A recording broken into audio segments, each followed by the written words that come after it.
গ্যাসের সংকট এখন শিল্প খাতের জন্য বড় ধরনের ঝুঁকিতে পরিণত হয়েছে।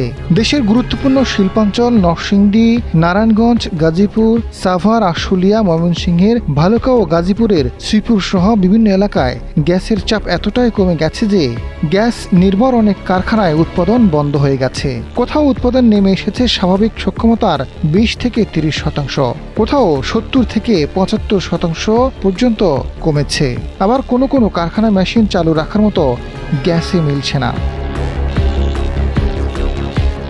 উদ্যোক্তাদের আশঙ্কা, সংকট দ্রুত কাটতে না পারলে শুধু উৎপাদন রপ্তানি নয়, বিপুল সংখ্যক কর্মসংস্থানও ঝুঁকিতে পড়বে। উৎপাদন বন্ধ থাকলে শ্রমিকের বেতন, ব্যাংক ঋণের কিস্তি, বিদ্যুৎ গ্যাসের বিল সহ নিয়মিত খরচ চালানো কঠিন হয়ে পড়বে।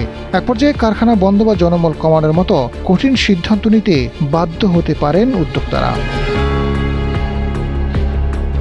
বিকেএম-এর সভাপতি মোহাম্মদ হাতেম জানান, গ্যাস সংকট এখন আর স্বাভাবিক ব্যবসায়িক সমস্যা নেই, এটি শিল্পের অস্তিত্বের জন্য হুমকি হয়ে দাঁড়িয়েছে। অনেক কারখানার সক্ষমতার তুলনায় অর্ধেকেরও কম উৎপাদন করছে, কোথাও কোথাও পুরোপুরি বন্ধ হয়ে গেছে। ফলে উদ্যোক্তারা প্রতিদিন লোকসান গুনছেন। পরিস্থিতি এমন হলে অনেক প্রতিষ্ঠান শ্রমিক ধরে রাখার সক্ষমতা হারাবে, যার ফলে কর্মসংস্থান কমে যাওয়ার আশঙ্কা রয়েছে।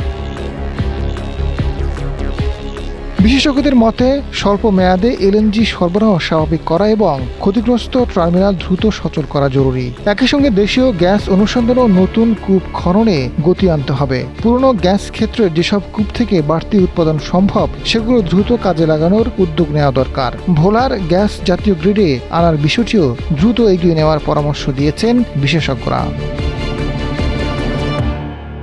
আজাদ ফারুক, সময়ের আলো।